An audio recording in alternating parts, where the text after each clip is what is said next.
Hello students, in our previous class we discussed about the concept of uncertainty and significant figures का क्या role है in identifying the uncertainty in measurement, उसके बारे में हमने discuss किया था and at the same time हमने डिस्कस किया था five different rules on the basis of which we can be able to identify the significant figures. Now today we are going to discuss about two important parameters, लेकिन वो दो parameter बताने से पहले मैं आपको एक ओवरऑल आइडिया दे देता हूँ, एक इंट्रोडक्शन दे देता हूँ. ठीक है, देखो क्या होता है कि जब हम लोग एक्सपेरिमेंट्स करते हैं और हमने ये भी देखा पिछले क्लास में कि भाई आंसर तो सेम आएंगे, नियर अबाउट सेम आंसर्स आते हैं, लेकिन वो डिफ़र करते हैं, है ना. तो अभी क्या होता है कि उनके जो रिजल्ट्स आपके डिफ़र करते हैं, चाहे आप थियोरेटिकल कैलकुलेशंस करो या एक्सपेरिमेंटल एनालिसिस करो. ठीक है, तो हमारा क्या गोल होता है, हमारा दो इम्पॉर्टेंट गोल है. ठीक है, what are those two goals? किसके गोल्स? Of experiment. ठीक है, एक होता है कि जो भी हमारा रिजल्ट आ रहा है वो प्रिसाइज हो, तो प्रिसीजन के बारे में समझना बहुत ज़रूरी है. एंड सेकेंड गोल है कि जो भी हमारा रिजल्ट आ रहा है एक्यूरेट हो, तो वहाँ पे क्या होता है कि एक्यूरेसी के बारे में समझना बहुत ज़रूरी होता है. ठीक है, देखो अगर हम प्रिसीजन की बात करते हैं तो actually it refers to the closeness of various measurements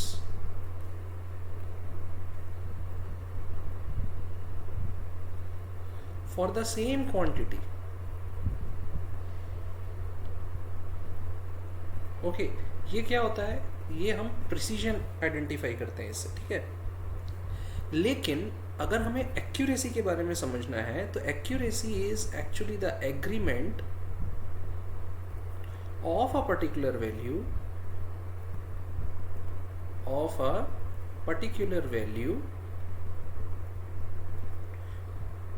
to the true value of the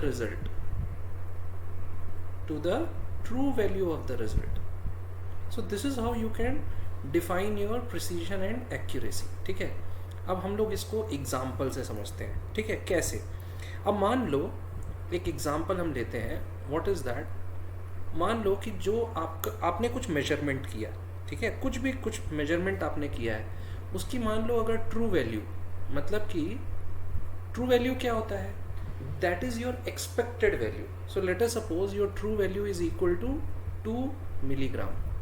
ठीक है, अभी क्या है, 2 या तो 2 मिलीग्राम लिखो, या फिर हम लोग सिंस डेसिमल के सिग्निफिकेंट फिगर्स की बात कर रहे हैं तो हम लोग मान लेते हैं कि 2.00 मिलीग्राम्स. ठीक है, ये आपका क्या है? ट्रू वैल्यू है. ठीक है, तो अब मान लो आपके पास 3 स्टूडेंट हैं. ठीक है, कौन कौन से स्टूडेंट हैं? स्टूडेंट ए, स्टूडेंट बी और स्टूडेंट सी. उनको आपने बोला भाई एक्सपेरिमेंट्स करो. ठीक है, तो स्टूडेंट्स ने क्या लिया? मेजरमेंट्स लिया. ठीक है, उन्होंने मेजरमेंट्स लिया, किसमें? मिलीग्राम में लिया उन्होंने मेजरमेंट्स. ठीक है, लेकिन इन मेजरमेंट्स को लेने के लिए 2 अलग अलग एक्सपेरिमेंट्स किया उन्होंने. ठीक है, एक हुआ experiment 1 E1 and experiment 2 E2. ठीक है, जब उन्होंने एक्सपेरिमेंट 1 किया, किसने? स्टूडेंट ए ने, तो उन्हें जो वैल्यू मिला वो मिला 1.95 मिलीग्राम. सेम एक्सपेरिमेंट 2 अगर सेम स्टूडेंट ने किया तो उसको 1.93 मिला मिलीग्राम आंसर. ठीक है, अगर बी की बात करते हैं, बी ने किया तो उसको एक पहले एक्सपेरिमेंट में 1.94 मिलीग्राम मिला, दूसरे में 2.05 मिलीग्राम मिला. रिजल्ट, हम रिजल्ट्स ले रहे हैं. हाँ, सी ने जब किया तो उसको पहले एक्सपेरिमेंट में 2.01 मिलीग्राम मिला और दूसरे एक्सपेरिमेंट में 1.99 मिलीग्राम मिला. ठीक है, अब यहाँ पे हमें अगर समझना है, अब डेफिनेशन को समझो. ठीक है, पहला डेफिनेशन क्या कहता है? Precision, it refers to the closeness of various measurements for the same quantity. ठीक है, मतलब क्या है? आपका जो रिजल्ट आ रहा है वो कितना क्लोज है. ठीक है, that actually represents what? Your precision. और कितना क्लोज है ना. तो वेरियस मेजरमेंट्स आपने मेजरमेंट्स कर रहे हैं ना, एक बार 1.95 किया, एक बार 1.93 किया, इसका क्लोजनेस. ठीक है, कितना क्लोज है. जैसे कि आपका एक्यूरेसी क्या बोलता है कि जो आपकी वैल्यूज़ आ रही हैं, ठीक है, वो क्या वो ट्रू वैल्यू से उसका कितना डिफरेंस है, ठीक है। सो ट्रू वैल्यू से अगर डिफरेंस की बात करेंगे, ट्रू वैल्यू क्या है यहाँ पे 2 मिलीग्राम, अगर डिफरेंस की बात करेंगे तो वहाँ पे एक्यूरेसी की बात आती है। लेकिन आप जो डिफरेंट मेजरमेंट्स कर रहे हो E1 E2 दो डिफरेंट, तो उसमें जो आपके अलग अलग वैल्यूज आ रहे हैं उनकी क्लोजनेस कितना है, उसके बेसिस पे आपको क्या पता चलेगा, आपकी प्रिसीजन पता चलेगी, ठीक है। तो अगर हम लोग पहले स्टूडेंट ए की बात करते हैं, ठीक है, हम कहते हैं पहले हम लोग ए स्टूडेंट की बात करते हैं, ठीक है। तो ए ने क्या किया, 2 मेजरमेंट लिए, उनके पास 2 रिजल्ट आए, है ना। अब देखो ये 2 रिजल्ट्स अगर आप ध्यान से देखो तो क्या है, ये 2 रिजल्ट्स प्रिसाइज हैं, है ना, दिस इज प्रिसाइज। कैसे पता कि ये प्रिसाइज है, बिकॉज दे आर क्लोज। कैसे क्लोजनेस पता करोगे, 1.95 से 1.93 को माइनस कर दो, कितना क्लोजनेस आया, 0.02 का क्लोजनेस आया, ठीक है। तो क्या है कि they are close but it is not accurate. Accurate क्यों नहीं है, क्योंकि आपका वैल्यू क्या आना चाहिए, 2 मिलीग्राम। बहुत ज़्यादा गैप आ रहा है ना 2 मिलीग्राम और 1.95 मिलीग्राम में, तो ये एक्यूरेट नहीं है, करेक्ट। अभी क्या है, दूसरा हम लोग बी की बात कर लेते हैं, ठीक है। अब बी के दोनों रिजल्ट्स को आप देख लो, ठीक है। अब इनमें अगर मुझे पता करना है कि भाई ये क्लोज हैं या प्रिसाइज है, तो देखो सबसे पहले प्रिसीजन 1.94 और 2.05 का डिफरेंस देखो, तो भाई उससे बेटर तो ए का डिफरेंस है ना, इसका डिफरेंस कुछ ज़्यादा है, तो ये क्या है, नॉट प्रिसाइज। एक्यूरेसी की बात करते हैं, क्या ये एक्यूरेट है, कितना क्लोज है, कितना ये जो है डिफरेंस अगर आता है, तो देखो यहाँ पे 0.05 का डिफरेंस आ रहा है और एक्सपेरिमेंट 2 में, और यहाँ पे आपका कितना का डिफरेंस आ रहा है, 0.16 का डिफरेंस आ रहा है, तो ये एक्यूरेट भी नहीं है, ठीक है। लेकिन अब हम लोग थर्ड स्टूडेंट की बात करते हैं, सी की। तो देखो यहाँ पे 2.01 पहले एक्सपेरिमेंट का रिजल्ट आ रहा है, दूसरे एक्सपेरिमेंट का रिजल्ट क्या आ रहा है, 1.99, ठीक है। अब देखो इनकी क्लोजनेस की अगर हम बात करते हैं तो इसमें कितने हैं, 0.02, जो कि पहली बार हमें मिल रहा था, सेम क्लोजनेस हमें यहाँ पे भी मिल रहा है। तो यहाँ पे हम कह सकते हैं कि भाई ये बहुत ज़्यादा इनके जो वैल्यूज़ हैं वो क्लोज हैं, दैट्स वाई ये प्रिसाइज हो रहे हैं। और दूसरा क्या है कि एक्यूरेसी की बात, तो देखो 2 मिलीग्राम और 2.01 मिलीग्राम, ये दोनों में कितना डिफरेंस आता है, 0.01। 1.99 और 2.00 में कितना डिफरेंस आएगा, 0.01। तो ये कह सकते हैं कि एक्यूरेट भी है, ठीक है। तो इससे हमें एक ऑब्जर्वेशन जो हमें समझ में आती है वो समझो। देखो जब हम लोग क्लोजनेस की बात करते हैं, इसका मतलब जब आपने एक्सपेरिमेंट 1 कंडक्ट किया और आपने एक्सपेरिमेंट 2 कंडक्ट किया, और अगर आपके दोनों वैल्यूज़ नियर अबाउट सेम ना आए, नियर अबाउट मतलब देखो यहाँ पे 2.01 आया, यहाँ पे 1.99 आया, है ना, तो ये दोनों के एक्सपेरिमेंट्स, ऐसा कभी नहीं होना चाहिए कि भाई यहाँ पे 2.5 आ गया और यहाँ पे 1.9 आ गया। देखो इसमें कितना गैप है, आना क्या चाहिए था, 2 मिलीग्राम आना चाहिए था। दोनों एक्सपेरिमेंट्स जो आपने किए हैं वो दोनों में बहुत गैप है, तो ये definitely this is not precise, correct. तो प्रिसीजन का मतलब ये होता है कि जब हम लोग क्लोजनेस की बात कर रहे हैं, क्लोजनेस मतलब एक्सपेरिमेंट के रिजल्ट्स बहुत ज़्यादा वेरी नहीं करने चाहिए, है ना।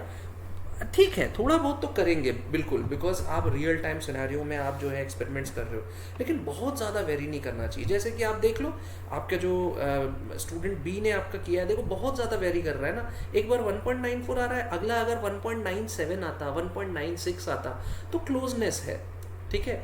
क्लोजनेस किसके रेस्पेक्ट में, E1 और E2 के रेस्पेक्ट में, ना कि ट्रू वैल्यू के रेस्पेक्ट में, है ना।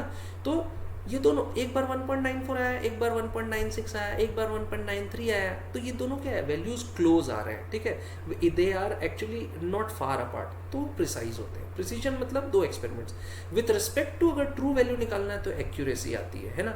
तो देखो एक्यूरेट तो ए का भी एक्सपेरिमेंट नहीं है और बी का भी एक्सपेरिमेंट नहीं है, दोनों एक्सपेरिमेंट। क्यों, क्योंकि उनके वैल्यूज़ जो है वो बहुत ज़्यादा जो है बहुत ज़्यादा आ रहे हैं ना, हम लोग कंपैरिजन कर रहे हैं उनके टर्म्स में। और सी के केस में देख लो बहुत कम डिफरेंस है with respect to your true value, तो सी जो है वो ज़्यादा एक्यूरेट है as compare to A and B, है ना। यहाँ मैंने नॉट एक्यूरेट दिया है, ठीक है ना, लेकिन क्या होता है कि जब हम रियल टाइम एक्सपेरिमेंट करते हैं तो वहाँ पे हम क्या बता सकते हैं कि किसके वैल्यूज़ जो है एक्यूरेसी को अचीव कर रहे हैं, है ना। तो एक्सपेरिमेंट नंबर 1 में आप अगर देखो, अगर हम एक्सपेरिमेंट नंबर 1 की बात करें तो देखो सी का जो एक्यूरेसी है that is always greater than what A का accuracy, and it is greater than what B का एक्यूरेसी, है ना।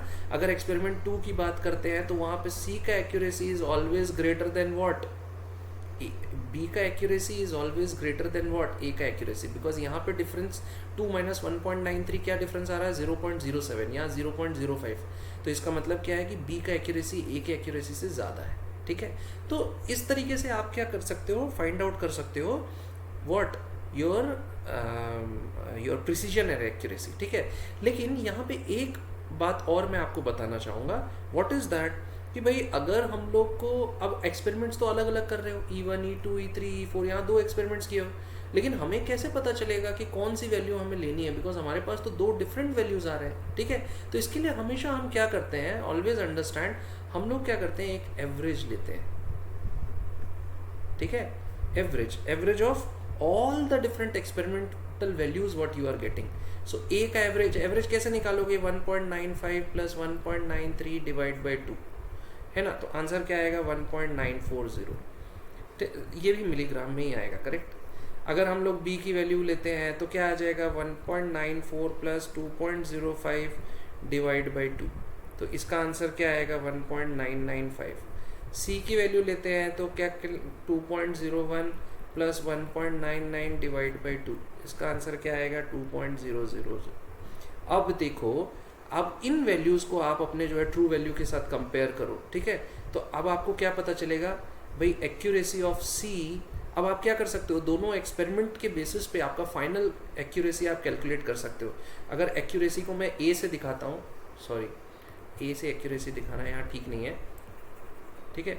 अब मैं अगर फाइनली दिखाता हूँ एक्यूरेसी फॉर आवर एक्सपेरिमेंट, तो एक्यूरेसी को कैसे मैं दिखा सकता हूँ, मैं बोलूँगा कि भाई accuracy of C is greater than कौन सा, accuracy of B is greater than accuracy of A, ठीक है। कैसे, हमने जो है 2 से माइनस करके सबको देखा, ठीक है, जिसकी वैल्यू तो 2 माइनस, देखो C तो एकदम परफेक्ट एक्यूरेसी दे रहा है ना, क्योंकि उसकी वैल्यू जो हम एवरेज करके निकाल रहे हैं वो 2 मिलीग्राम को अचीव कर रहा है, 2.00 हमें मिल रहा है। तो 2 माइनस 2 तो 0 हो गया, इसका मतलब जब 0 हुआ इसका मतलब क्या है, आपने जो ट्रू वैल्यू था अचीव कर लिया, तो सी क्या हो गया, मोस्ट एक्यूरेट हो गया। उसके बाद आप देखते हो 1.940 1.995, तो बी की एक्यूरेसी जो है ए की एक्यूरेसी से ज़्यादा होगी। तो इस तरीके से आप क्या निकाल सकते हो, आप अपने प्रिसीजन और एक्यूरेसी के वैल्यूज़ को निकाल सकते हो, ठीक है। नाउ हमने प्रिसीजन और एक्यूरेसी की बात तो कर ली, लास्ट टाइम हमने सिग्निफिकेंट फिगर्स के बारे में हमने समझ लिया, ठीक है। अब हम लोग ये देखते हैं कि आपको जो है, अगर मैं कहता हूँ कि सिग्निफिकेंट फिगर्स, भाई हम कुछ एग्जांपल्स देख लेते हैं कि भाई सिग्निफिकेंट फिगर्स आपको एग्जामिनेशन में अगर आएगा तो आप कैसे उसको सॉल्व करोगे, ठीक है। तो ऐसा तो नहीं होता है ना कि आपको, जैसे मैंने ये जो पहले रूल्स बताएं, आपको एग्जाम में ये तो नहीं बोलेगा कि 0.03 या कितना सिग्निफिकेंट फिगर्स है, वो आपको कैलकुलेशन करने के बाद सिग्निफिकेंट फिगर्स में आपको आंसर लाना होता है, ठीक है। देखो, जब आप एक्सपेरिमेंट्स करते हो ना, तो एक्सपेरिमेंट्स करने के बाद आपको उसकी वैल्यू जो है ना, वो सिग्निफिकेंट फिगर्स में लाने के लिए आपको इन रूल्स का यूज़ करना पड़ता है, लेकिन उसके लिए आप पहले सिग्निफिकेंट फिगर्स को कुछ एग्जाम्पल्स के थ्रू समझने की कोशिश करो, ठीक है। तो हम लोग जो है एक इन डेप्थ एग्जाम्पल्स डिस्कस करते हैं, ठीक है। सबसे पहले देखो, अगर मैं लिखता हूँ 50, तो हमारा एक रूल क्या कहता है कि भाई राइट साइड में जितने भी ज़ीरोज़ हैं, ठीक है, वो क्या हो जाते हैं, नॉन सिग्निफिकेंट हो जाते हैं। तो 50 में कितने सिग्निफिकेंट फिगर्स हैं, 1, ठीक है। सिग्निफिकेंट फिगर्स को मैं रिप्रेजेंट कर रहा हूँ SF से, और यहाँ पे आपकी जो है वैल्यू या रिजल्ट आया है, ठीक है। अगर मैं यही लिखता हूँ आपका 500, तो सेम रूल के साथ देखो तो हमारे पास कितने सिग्निफिकेंट फिगर्स हैं, 1। लेकिन अगर मैं यहाँ लिख देता हूँ 500 डॉट, ठीक है, जो डेसिमल आ गया, इसका मतलब क्या हुआ, मेरे पास 3 सिग्निफिकेंट फिगर्स हो गए, ठीक है। उन रूल्स के हिसाब से मैं आपको समझा रहा हूँ, ठीक है। अगर मैं कहता हूँ 500.0, तो यहाँ कितने सिग्निफिकेंट फिगर्स हो गए, 4 सिग्निफिकेंट फिगर्स हो गए, क्योंकि बिकॉज अगर डेसिमल के बाद भी 0 है तो उसको भी हमें काउंट करना होता है, ठीक है। आप जो मैंने पिछली क्लास में आपको जो सिग्निफिकेंट के फिगर्स कैलकुलेट करने के रूल्स बताए हैं, वो आप उनको रूल्स को देखो, उनके बेसिस पे ही मैं आपको बता रहा हूँ, ठीक है। अगर मैं कहता हूँ 50060, ठीक है, तो देखो यहाँ पे कितने सिग्निफिकेंट फिगर्स होंगे इसको समझो। तो हमें क्या बताया गया है, दो रूल बताया गया है। एक क्या बताया गया है कि भाई जो एंड में आपका ज़ीरो है वो नॉन सिग्निफिकेंट होता है अनलेस अनटिल वो डेसिमल के बाद हो। तो अभी तो डेसिमल नहीं है, तो ये क्या होगा, नॉन सिग्निफिकेंट होगा। लेकिन जो इन बिटवीन आपके ज़ीरोज़ हैं वो क्या होते हैं, वो सिग्निफिकेंट होते हैं। तो इसीलिए अगर हम लोग इसके आंसर लिखेंगे तो कितने सिग्निफिकेंट फिगर होंगे, तो ये जो लास्ट ज़ीरो है तो काउंट नहीं होगा। तो 5006, तो कितने 4 सिग्निफिकेंट फिगर्स होंगे, करेक्ट। सिमिलरली अगर मैं आपको इसमें और एक्सटेंशन दे देता हूँ 50060.00, इसमें कितने सिग्निफिकेंट फिगर्स होंगे, तो देखो डेसिमल के बाद के जितने भी ज़ीरोज़ हैं वो सारे काउंट होते हैं। इसका मतलब 1 2 3 4 5 6 7, यहाँ पे 7 सिग्निफिकेंट फिगर्स हैं, ठीक है।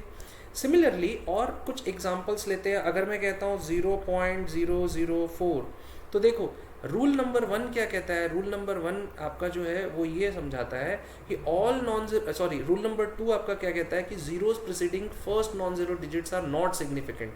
यहाँ पे देखो फर्स्ट नॉन जीरो डिजिट क्या आ रहा है, 4 आ रहा है, उसके पहले प्रीसीडिंग जितने जीरोस हैं उनको हम काउंट नहीं करेंगे, तो आंसर क्या आएगा 1, करेक्ट।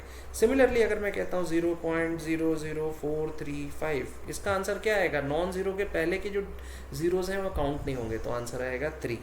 सिमिलरली 0.0708 है ना, तो नॉन जीरो। अब यहाँ पे नॉन जीरो में देखो समझने की कोशिश करो, यहाँ दो रूल आएगा। एक तो क्या आएगा कि जो पहला नॉन जीरो डिजिट है जो कि 7 है हमारे केस में, पहला नॉन जीरो डिजिट कौन सा है, यहाँ पे पहला नॉन जीरो डिजिट 7 है।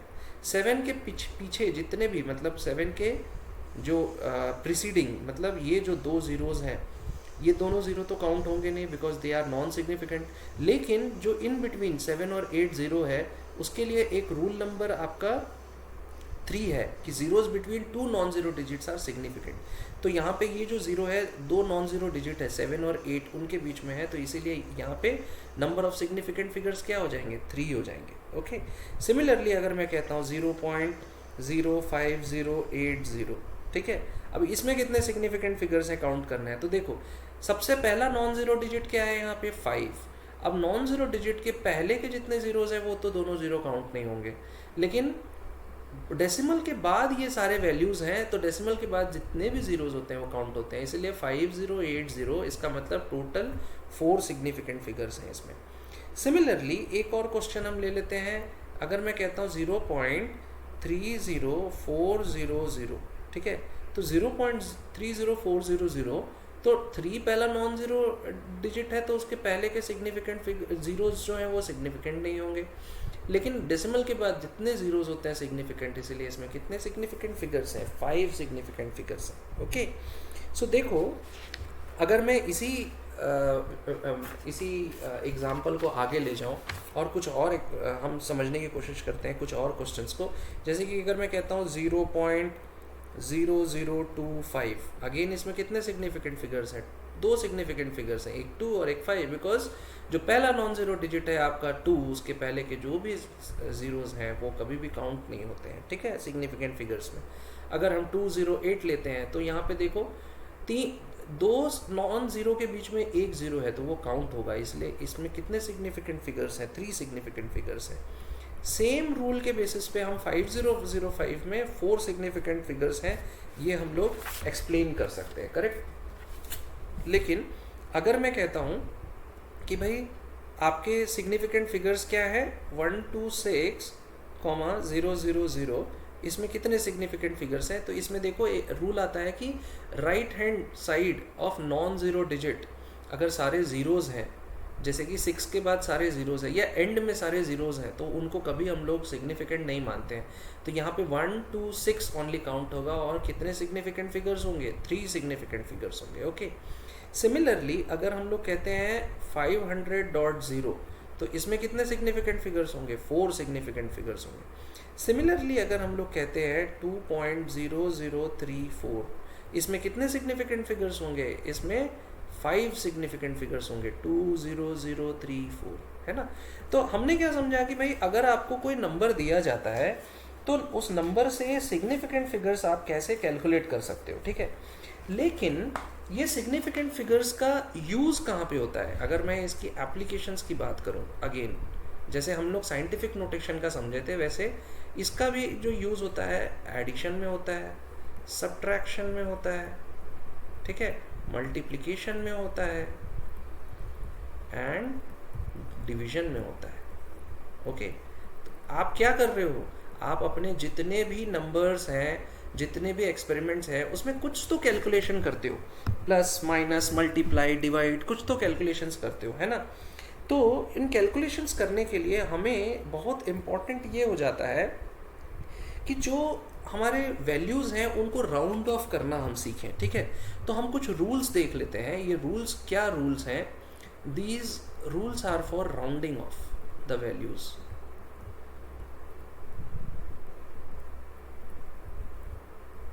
ठीक है, आपको क्या है, अगर राउंड ऑफ करना है वैल्यूज़, उसके लिए कुछ रूल्स हैं। कुछ नंबर्स को अगर आपको राउंड ऑफ करना है, ठीक है, तो उसके लिए रूल्स हैं। तो वो रूल्स क्या क्या है? तो पहला रूल आपका क्या कहता है कि if right most digit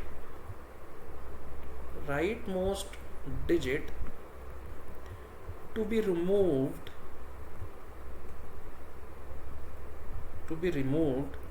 is more than 5, ठीक है, अगर वो 5 है तो the preceding number is increased by 1, ठीक है। जैसे I can give you an example. क्या एग्जाम्पल हो सकता है कि भाई अगर मुझे 1.386 एक नंबर दिया हुआ है, ठीक है, नाउ मुझे क्या करना है कि राइट मोस्ट डिजिट, सबसे राइट मोस्ट डिजिट इसमें कौन सा है? सबसे राइट मोस्ट डिजिट है इसमें 6।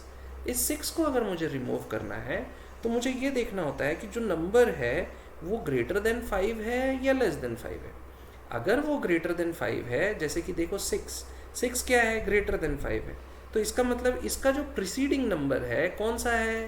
8, वो क्या होगा? इंक्रीज बाय 1 हो जाएगा। तो इसको अगर मैं राउंड ऑफ करता हूँ तो आपको जो वैल्यू मिलेगा वो क्या मिलेगा? 1.39, ठीक है। समझो, जो लास्ट डिजिट था राइट मोस्ट, वो क्या था? राइट मोस्ट डिजिट 6 था। 6 ग्रेटर देन 5 अगर होता है तो 6 के जस्ट पहले वाला नंबर कौन सा है? 8। उसको क्या करूँगा मैं? 1 इंक्रीज कर दूंगा, मतलब 8 + 1 9 हो जाएगा। So this is how you can round of, ठीक है। अब सेकेंड जो है आपका रूल, वो क्या कहता है? If the rightmost digit to be removed is less than 5, तो उसके केस में क्या होता है? जो प्रीसीडिंग नंबर है, the preceding number is not changed। तो हम लोग क्या है, एग्जाम्पल ले लेते हैं एक, ठीक है। वैसे तो ये सेल्फ एक्सप्लेनेटरी है, लेकिन एग्जाम्पल ले लेते हैं। अब मैं कहता हूँ 4.334, ठीक है। अब 4.334 में मुझे अगर मान लो कि राइट मोस्ट डिजिट रिमूव करना है, वो राइट मोस्ट डिजिट क्या है? 4, ठीक है। अब अगर मुझे 4 को रिमूव करना है तो मुझे क्या चेक करना होगा? क्या वो लेस देन 5 है? हाँ भाई, लेस देन 5 है, 4 इज लेस देन 5। तो उसके जस्ट प्रीसीडिंग जो नंबर होगा क्या है? उसमें जस्ट प्रीसीडिंग नंबर 3 है, तो उसको मैं एज इट इज छोड़ दूंगा, कुछ नहीं लिखूंगा। तो इसका मतलब मेरा जो आंसर आएगा वो क्या आएगा? 4.33। ओके, नाउ एक थर्ड रूल होता है। What is that rule? कि if the right most digit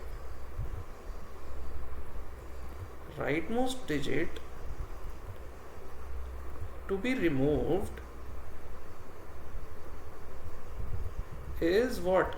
5, ठीक है। तो इसमें 2 रूल आता है, ठीक है, 2 सब रूल्स होते हैं, ठीक है। तो अगर जो आपका प्रीसीडिंग नंबर है, प्रीसीडिंग नंबर इज इवन, तो उसके केस में क्या करना होता है कि जो आपका प्रीसीडिंग नंबर अगर इवन है तो नॉट चेंज्ड, उसको चेंज नहीं करना है, ठीक है। लेकिन अगर आपका प्रीसीडिंग नंबर जो है वो ऑड हो जाता है, ठीक है। तो अगेन क्या करोगे, जो नंबर है उसको इंक्रीज बाय 1 करोगे, ठीक है। जैसे लेट्स टेक एन एग्जांपल, है ना, क्या है एग्जांपल, मैं अगर कहता हूँ 6.35, ठीक है। अब राइट मोस्ट डिजिट क्या है यहाँ पे, राइट मोस्ट डिजिट है यहाँ पे 5, ठीक है। तो भाई ये वाला रूल जो है वो हो रहा है, फॉलो हो रहा है। तो इसमें हमें ये देखना है, अगर ये 5 है तो इसको राउंड ऑफ कैसे करना है। तो अब मुझे ये देखना है कि जो इसके पहले वाला जो वैल्यू है, प्रीसीडिंग नंबर, वो क्या है, वो ऑड है कि इवन है। तो प्रीसीडिंग नंबर क्या है यहाँ पे, प्रीसीडिंग नंबर है 3 क्या है, ऑड है कि इवन है, भाई ये ऑड है। ऑड के लिए हमारा बी पार्ट ऑफ रूल लगता है क्या, इंक्रीज बाय 1। तो इसको अगर राउंड ऑफ करूंगा तो क्या आ जाएगा, 6.4 हो जाएगा, करेक्ट। सिमिलरली एक और एग्जांपल लेते हैं, अगर मैं लिखता हूँ 6.25, इसमें राइट मोस्ट डिजिट कौन सा है, राइट मोस्ट डिजिट 5 है। तो ये रूल अप्लाई होता है भाई, इट इज इक्वल टू 5। और उसके जस्ट प्रीसीडिंग नंबर क्या है, इवन है कि ऑड है, तो 2 है जो कि इवन होता है। सो इसके केस में ये नंबर राउंड ऑफ होके सेम रह जाएगा 6.2, 2 को हम चेंज नहीं करेंगे, correct. So this is how you can round of the numbers, okay. Now हमने एक चीज़ सीखा था ना कि हम सिग्निफिकेंट फिगर्स या राउंड ऑफ को क्यों समझने की कोशिश कर रहे हैं, तो हम उसको एक करके हम एडिशन, सब्ट्रैक्शन, मल्टीप्लिकेशन, डिवीजन इसके टर्म्स में कर रहे हैं ना। तो आपका राउंड ऑफ और नंबर ऑफ सिग्निफिकेंट फिगर्स के एक्सप्लेनेशन को हम लोग जो है with the use of certain examples हम लोग समझते हैं कि भाई इन जो आपके एग्जाम्पल्स हैं, एडिशन, सब्ट्रैक्शन, मल्टीप्लिकेशन, डिवीजन, उसमें कैसे आप जो है राउंड ऑफ करके और सिग्निफिकेंट फिगर्स को काउंट करके कैसे आप जो है रूल लगाओगे सिग्निफिकेंट फिगर्स का, ठीक है।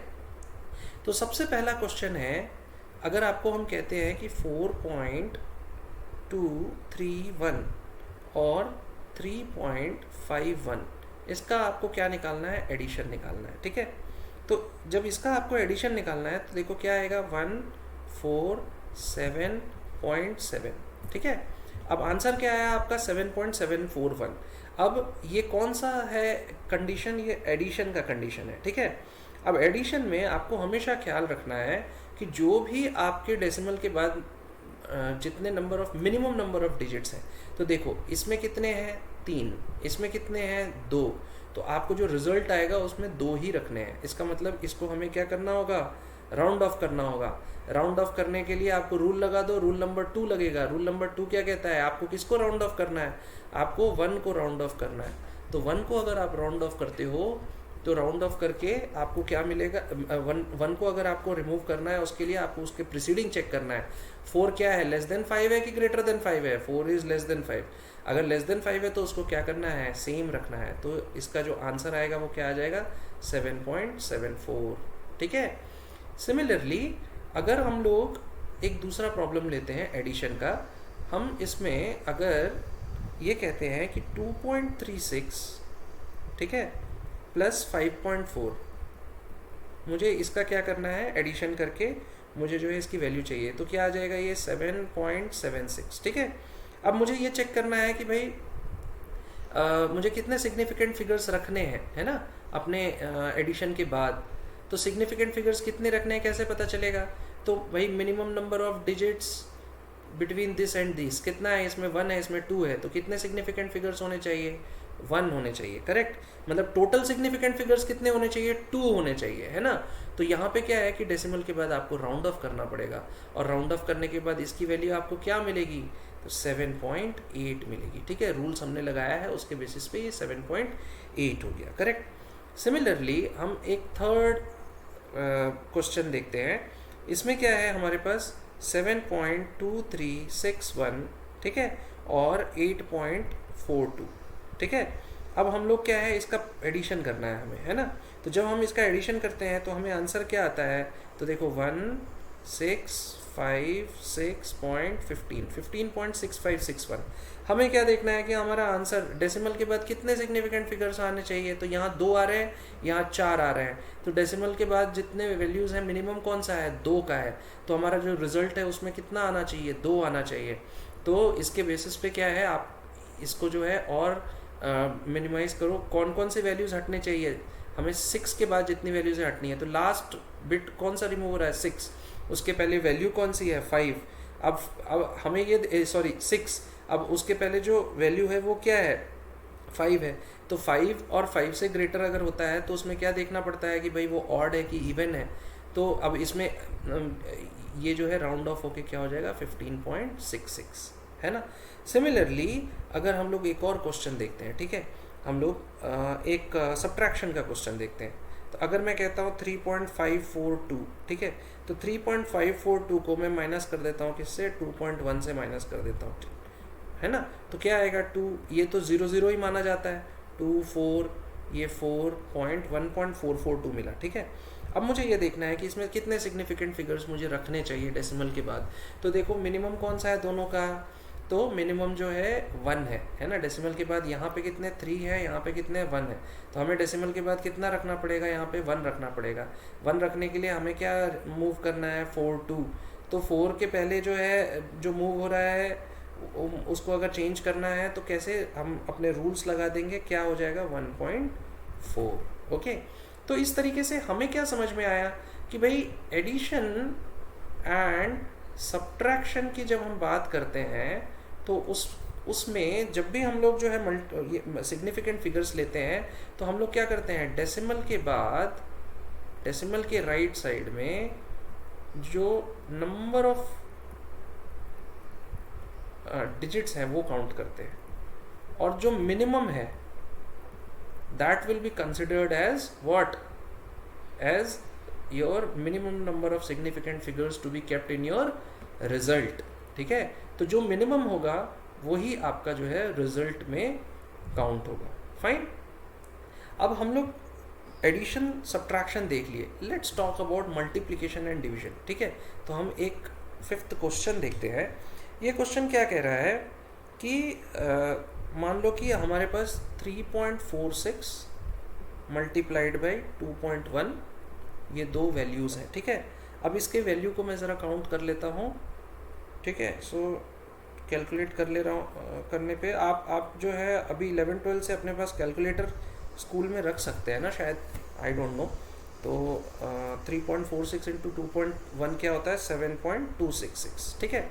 अब 7.266, अब हमें मल्टीप्लिकेशन डिवीजन में हमें समझना है हमें कैसे जो है सिग्निफिकेंट फिगर्स को रखना है, ठीक है। तो देखो यहाँ पे जो सिग्निफिकेंट फिगर्स होते हैं, अगेन यहाँ पे 3 है 3.46 में, यहाँ पे कितने हैं 2.1, ठीक है। तो हमें कितने सिग्निफिकेंट फिगर्स रखने पड़ेंगे यहाँ पे, तो उसके लिए हमें ये समझना होगा कि हमारा जो minimum and maximum number of इन दोनों में से हमें मिनिमम सिग्निफिकेंट फिगर्स पूरे नंबर का निकालना होता है। एडिशन सब्ट्रैक्शन में हम क्या कर रहे थे, हम जो है डेसिमल के बाद के वैल्यूज़ देख रहे थे। यहाँ पे हम क्या करते हैं पूरे, तो यहाँ पे क्या है इसका 3 है इसका 2 है, तो आपको कितना रखना होगा रिजल्ट में 2 रखना होगा। तो आपका रिजल्ट क्या आएगा, तो रिजल्ट आपका 7.266 है ना, तो 7.3 आएगा। 2 सिग्निफिकेंट फिगर है आपके रिजल्ट में, करेक्ट। सिमिलरली एक और प्रॉब्लम देख लेते हैं। देखो 9.365 इंटू 14.315, अगर हम इसको कैलकुलेट करते हैं तो हमारा क्या आंसर आता है, हमारा आंसर नियरली 134.059975 आता है, ठीक है। अब काउंट करो number of significant figures 4, number of significant figures 5, answer में कितने सिग्निफिकेंट फिगर्स होने चाहिए 4, बिकॉज 4 इज़ मिनिमम। तो इसका आंसर क्या आ जाएगा, इसको राउंड ऑफ कर लो अपने फॉर्मूले से, तो 134.1 आपका आंसर आ जाएगा, ठीक है। जो रूल्स आपको बताया है उसके बेसिस पे ही मैं राउंड ऑफ कर रहा हूँ, ठीक है। एक क्वेश्चन डिवीजन का ले लेते हैं। देखो डिवीजन में क्या है, अगर मैं कहता हूँ कि 32.6 को मैं डिवाइड करता हूँ 2.8 से, तो मेरा आंसर आता है 11.64286। अब मुझे देखना पड़ेगा इसमें कि भाई मुझे कितने सिग्निफिकेंट फिगर्स लेने होंगे। तो देखो यहाँ पे कितने सिग्निफिकेंट फिगर्स हैं 3, यहाँ पे कितने हैं डिनोमिनेटर में 2, मुझे यहाँ कितना रखना चाहिए 2, तो इसको जो है मैं अप्रोक्सीमेटली ये क्या हो जाएगा 12 हो जाएगा, ठीक है ना, राउंड ऑफ करने से। सिमिलरली एक और डिवीजन का क्वेश्चन देख लेते हैं। देखो 464.6895, ठीक है, और इसका मैं डिवीजन किसके साथ कर रहा हूँ, इसका मैं डिवीजन कर रहा हूँ 12.145। तो मेरा जो आंसर आता है वो क्या आएगा, 38.26179,498। ठीक है। अब कितने सिग्निफिकेंट फिगर्स होने चाहिए, देखो न्यूमरेटर में कितने सिग्निफिकेंट फिगर्स है 7, डिनोमिनेटर में कितने सिग्निफिकेंट फिगर्स हैं 5, रखना मुझे कितना है 5, तो इसको मैं राउंड ऑफ करता हूँ तो मेरा आंसर क्या आना चाहिए 38 पॉइंट। तो देखो किसको राउंड ऑफ करना होता है, अगर मुझे 5th को राउंड ऑफ करना है तो मुझे 4 तक तो वैसे ही लिखना है, ठीक है। अब 5th को राउंड ऑफ करना है तो उसके लिए मुझे जो है ना देखना पड़ेगा कौन सा रूल्स लगाने होंगे, है ना। तो क्या रूल्स लगाने पड़ेंगे भाई, जो आपका 1 7 है ना, तो यहाँ पे क्या हो रहा है, इट इज़ ग्रेटर देन 5, तो ये क्या हो जाएगा 1 जो है ये 2, ठीक है। तो यहाँ पे 38.262 आपका आंसर आएगा, ठीक है।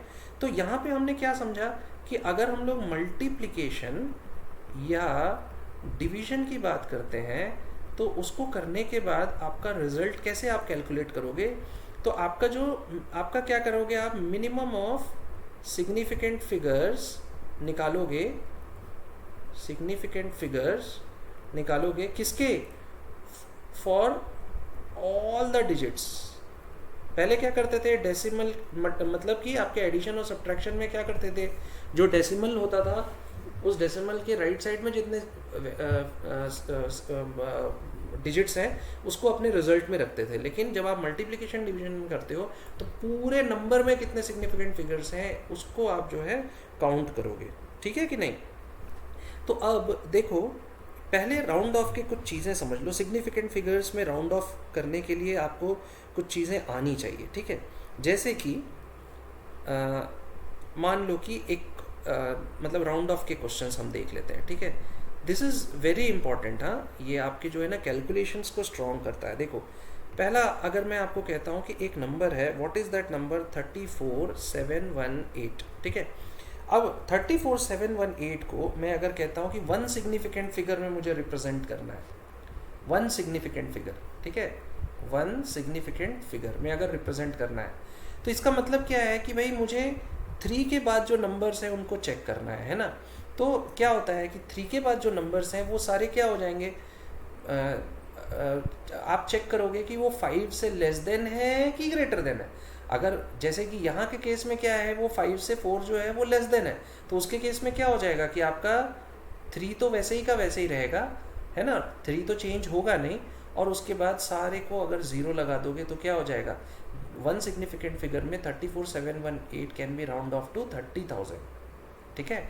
अगर इसी को मैं अगर 2 सिग्निफिकेंट फिगर में लूँ तो कैसे राउंड ऑफ करते हैं समझो, मैं 2 सिग्निफिकेंट फिगर की बात हो रही है तो पहला 3 तो वैसे ही का वैसे ही हो जाएगा। अब मुझे क्या है कि 4 के बारे में चेक करना है ना, सेकंड सिग्निफिकेंट फिगर, तो उसके लिए मैं 7 को चेक करूँगा, ठीक है। अभी 7 क्या है, इट इज़ ग्रेटर देन 5, है ना, तो उसके लिए क्या राउंड ऑफ का वैल्यू होता है कि भाई 4 जो है वो इंक्रीज़ हो जाएगा। कैसे इंक्रीज़ हो जाएगा, 4 + 1 5 हो जाएगा, और बाकी को 0 कर दो। तो देखो आपका जो रिजल्ट आ रहा है उसमें आखिरी का जो 3 एंडिंग जीरोस हैं वो तो नॉन सिग्निफिकेंट होते हैं, तो 2 सिग्निफिकेंट फिगर्स आ गए आपके। इसके बाद अगर मैं इसी को आपको कहता हूँ 3 सिग्निफिकेंट फिगर में 34718 को एक्सप्लेन करो, तो कैसे करोगे भाई, 3 के लिए पहले 3 और 4 तो 2 सिग्निफिकेंट फिगर्स तो वैसे ही लिख दो। अब आप चेक करो 7 के लिए, अब 7 को चेक करने के लिए 7 के बाद के जो वैल्यूज़ हैं उनको चेक करो, तो क्या है बाद का 1 जो है वो लेस देन 5 है, लेस देन 5 है तो 7 क्या हो जाएगा, वैसे ही का वैसे ही रह जाएगा, और बाकी में 0 डाल दो। वैसे ही अगर मैं 4 सिग्निफिकेंट फिगर्स की बात करता हूँ तो 4 सिग्निफिकेंट फिगर्स में पहले 3 4 7 तो वैसे ही का वैसे ही लिख दो, ठीक है। अब 1 को चेक करना है, 1 को चेक करने के लिए जो उसके बाद वाला वैल्यू है 8, ये 8 क्या है, इट इज़ ग्रेटर देन 5, तो 1 क्या हो जाएगा, +1 2 हो जाएगा। तो ये आपका क्या हो जाएगा, सिग्निफिकेंट फॉर 4 सिग्निफिकेंट फिगर। अब 5 सिग्निफिकेंट फिगर्स की बात करता हूँ तो देखो जब 5 सिग्निफिकेंट फिगर्स है तो उसमें यहाँ पे हम लोग 5th सिग्निफिकेंट फिगर के लिए हमारे को बहुत इंपॉर्टेंट है कि इसके बाद की वैल्यू मिले, तो इसीलिए क्या है कि यहाँ पे हम लोग 5 सिग्निफिकेंट फिगर्स की बात करने में it's you will not be able to calculate properly, ठीक है। अच्छा, हम लोग एक और एग्जाम्पल ले लेते हैं, ठीक है। एक एग्जाम्पल हम डेसिमल का लेते हैं। अगर मैं कहता हूँ मेरे पास एक नंबर है 5726.302, इसको मुझे किस में करना है, 1 सिग्निफिकेंट फिगर में मुझे जो है एक्सप्रेस करना है। तो बहुत सिंपल है ना, अगर मुझे वन सिग्निफिकेंट फिगर में इसको एक्सप्लेन करना है, इसको एक्सप्रेस करना है, तो लेफ्ट ऑफ डेसिमल की जो वैल्यूज़ है ना, लेफ्ट ऑफ डेसिमल प्लेस उसको चेक करना पड़ेगा। तो देखो क्या है कि 5 को अगर मुझे चेक करना है तो 7 उसके बाद वाला वैल्यू जो है ग्रेटर देन 5 है, तो 5 क्या हो जाएगा 1, और ये क्या हो जाएगा 6000 आंसर आ जाएगा। ठीक है, अगर मैं इसी को रिप्लेस करता हूँ टू सिग्निफिकेंट फिगर में, देखो यहाँ डॉट 000 मत देना, नहीं तो ये सारे जीरोस काउंट हो जाएंगे, है ना। टू सिग्निफिकेंट फिगर में अगर इसको करना है तो 5 को तो वैसे ही का वैसे ही लिख दो, लेकिन अब 7 के बाद का वैल्यू देखो, अब ये क्या है, ये ग्रेटर देन 5 है कि लेस देन 5 है, लेस देन 5 है, तो 7 क्या होगा वैसे ही का वैसे ही रह जाएगा। आपका क्या मिलेगा आपको 5700, जो कि टू सिग्निफिकेंट फिगर है। अगर मैं वही 3 सिग्निफिकेंट फिगर की बात करता हूँ तो यहाँ पे क्या हो जाएगा आपका, यहाँ पे 5, 7 और 2 को तो मैं वैसे ही रहने दूंगा, लेकिन अब जो है आई एम सॉरी, 2 को ही तो चेंज करना है ना, 5 और 7 को तो वैसे ही रहने दूंगा। अब 2 के लिए मैं चेक करूंगा भाई जो अगला वैल्यू है 6 वो ग्रेटर देन 5 है, तो ये क्या हो जाएगा एक्चुअली 5730, है ना। अब अगर मैं 4 सिग्निफिकेंट फिगर की बात करता हूँ तो पहले 3 वैल्यू तो वैसे ही लिख दो 573। अब 6 की बात करते हैं, ठीक है। अब देखो 4 सिग्निफिकेंट फिगर में 6 की अगर बात करते हैं तो उसका अगला देखो 3 क्या है, लेस देन 5 है, तो 6 वैसे ही का वैसे ही रह जाएगा। तो हमें क्या मिल गया, 4 सिग्निफिकेंट फिगर में आंसर मिल गया। सिमिलरली अगर मैं 5 सिग्निफिकेंट फिगर्स की बात करता हूँ यहाँ पे, तो क्या होगा भाई 5736 को तो सॉरी 26, 5726 है ना, ये भी 2 आएगा, ये भी 2 आएगा, तो 5726 को तो वैसे ही लिख दो, ठीक है। अब डेसिमल के बाद जो आपको वैल्यू है उसके लिए चेक करो, तो देखो 0 क्या है, 0 लेस देन 5 है, तो इसका मतलब क्या होगा 3 अनचेंज्ड होगा, तो 5 सिग्निफिकेंट फिगर्स में आपके आंसर क्या आ जाएगा 5726.3। तो देखो एक ही को राउंड ऑफ करने के लिए डिफरेंट सिग्निफिकेंट फिगर्स में आपको जो वैल्यूज आ रही हैं उनको समझने की ज़रूरत है, ठीक है। तो देखो अगर 1 सिग्निफिकेंट फिगर की बात होती है तो देखो इसके केस में 34,000 is near to what 30,000 rather than 40,000, है ना। वैसे ही 2 सिग्निफिकेंट फिगर में आप देखो 34,718 इज नियर टू 35,000 ना कि 30,000, है ना। तो इस तरीके से भी आप इसको क्या कर सकते हो, वेरीफाई कर सकते हो कि जो आपका आंसर है वो करेक्ट आ रहा है कि नहीं, ठीक है।